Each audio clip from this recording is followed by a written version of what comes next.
или реалност на Brawl Stars.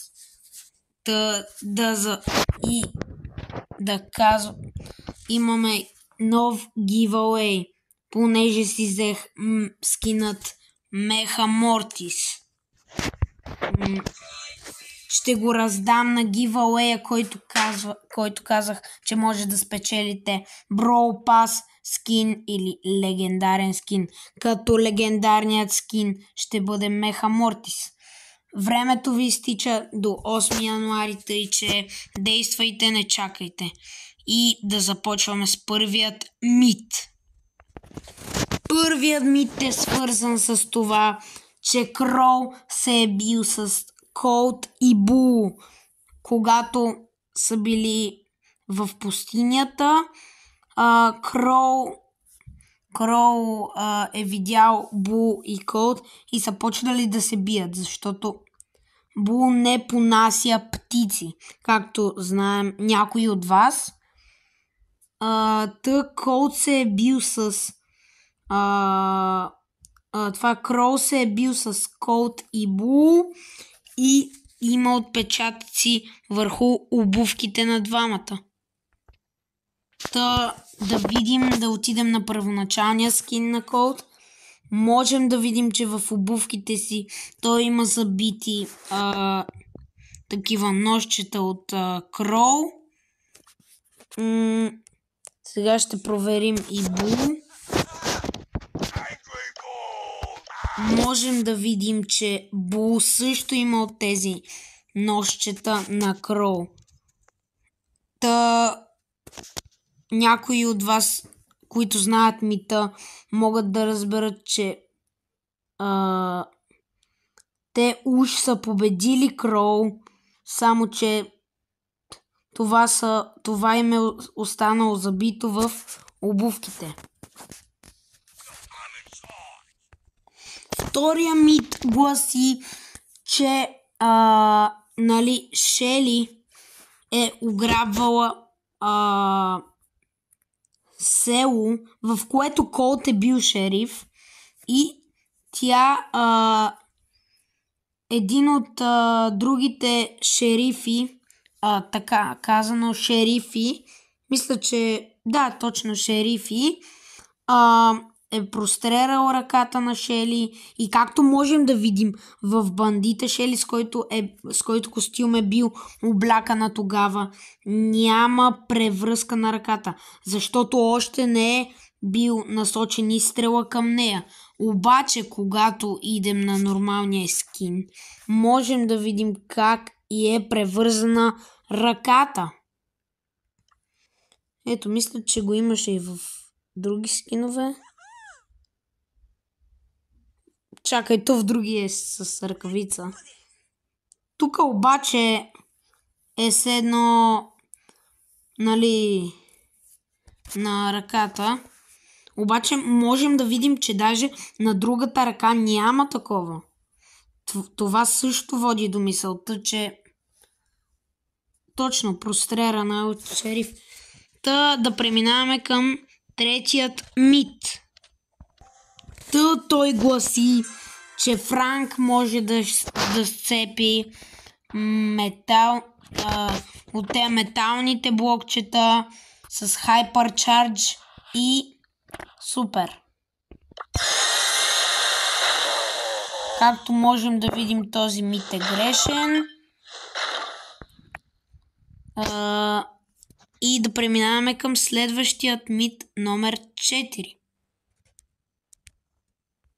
Следващия мит отново е на Training Grounds и отново е на същата тематика.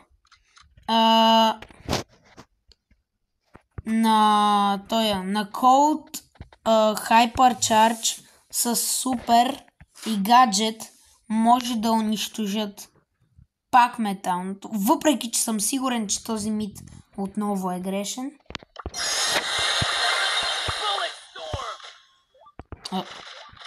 Че гаджета ми не стрелна на правилната посока.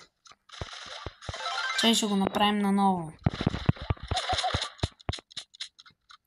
Хайде.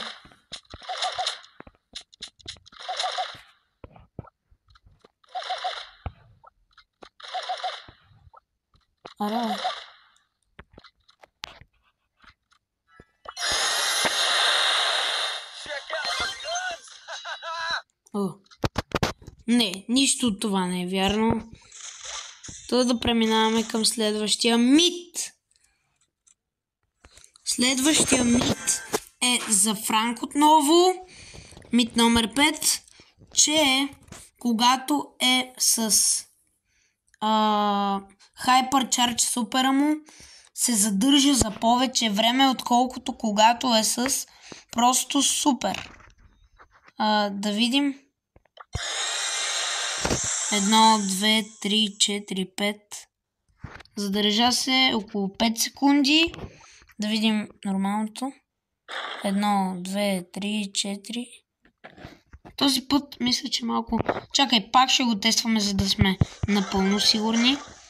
Защото беше сякаш малко по-малко. Затова да тестваме. 1, 2, 3, 4. Чакай, бе. И 1, 2, 3, 4. Чай, тук нещо.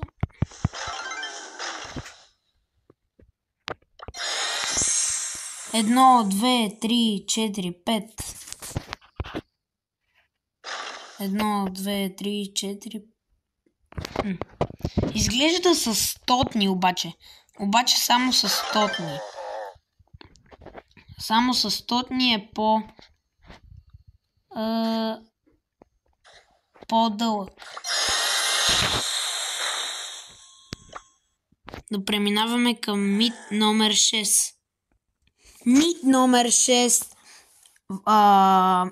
е, че Кроу е най-бързо унищожаващият робота на Training Grounds герой.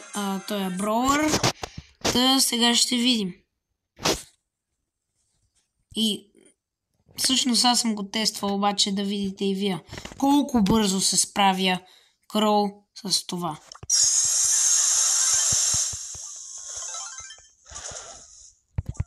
Даже още му остана. Не. Той за една секунда го опатка. Какво направи той, бе? Глед, не, това искам пак да го видя. Просто вижте, what? 10 000. Мале, вижте само на деймидж. Вижте на деймидж в секунда колко пише. Това е брутално, бате. Не, веднага като взема Кроу, взимам Hypercharge. Добре, да преминаваме към мит номер 7. Мит номер 7 отново е свързан с Кроу и неговите нощчета. Можем да разберем, че след пустинята Кроу се е спасил, като е отишъл на едно пристанище. Отишъл е в кораба, набил е пиратите, които се е смятало, че един от тях е било Пени. И имало една бъчва, което е било нещо като робот. Изобретение на кораба, т.е. на пиратите, което да ги предпазва, да имат още едно безопасно оръжие. Т.е. оръжие, още едно да ги предпазва. И Кроу и с него се е сбил, като Дарио го е изненадал в гръб и Кроу просто е скочил и е избягал от борда, като можем да разберем, че едно от нощчетата се е забил и в неговия гръб на Дарио. Този Кроу доста интересни неща откриваме за него. Да продължаваме към мит номер 8 стана.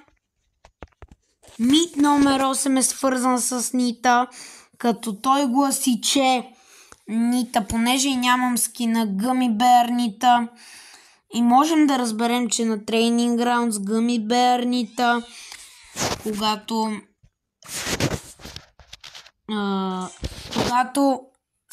стрелнем това. Когато ни убие робота, ставаме в все повече различни цветове.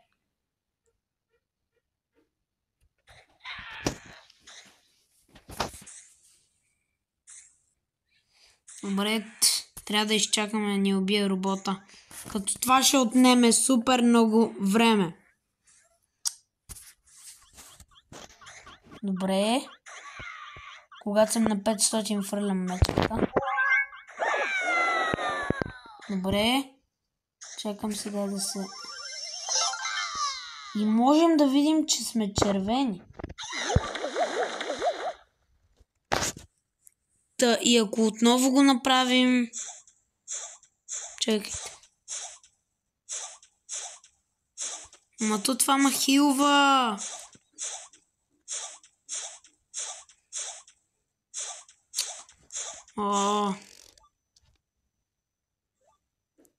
А кога ще се спавне този робот?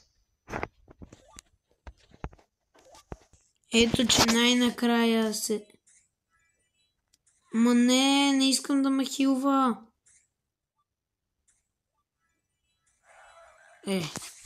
Това е невъзможно.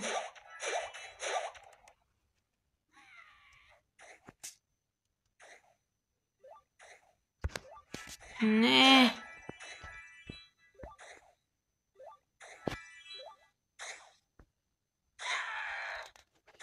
Как да стане?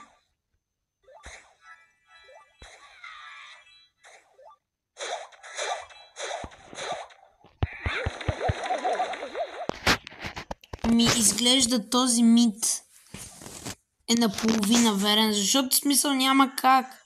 То ме хилва. Тъпата мечка. Та да преминаваме към мит номер 9. Мит номер 9 е, че Нани, както и цялото му семейство, т.е. нещото, което може да оприличи, че Нани, Джеси и Пам са семейство. Тези гривнички. Както можем да видим, Нани има гривничка.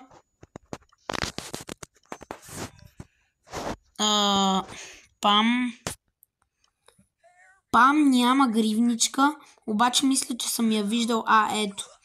Има Гердан, който е със същия символ. И Джеси. Чакайте, тя е по-надолу. Къде е Джесито? И Джеси можем да видим, че... Чакайте. Къде е на Джеси гривната? What? Не виждам на Джеси гривна. Обаче виждам, че кученцето има същия символ на врата си. Да преминаваме към мит номер 10.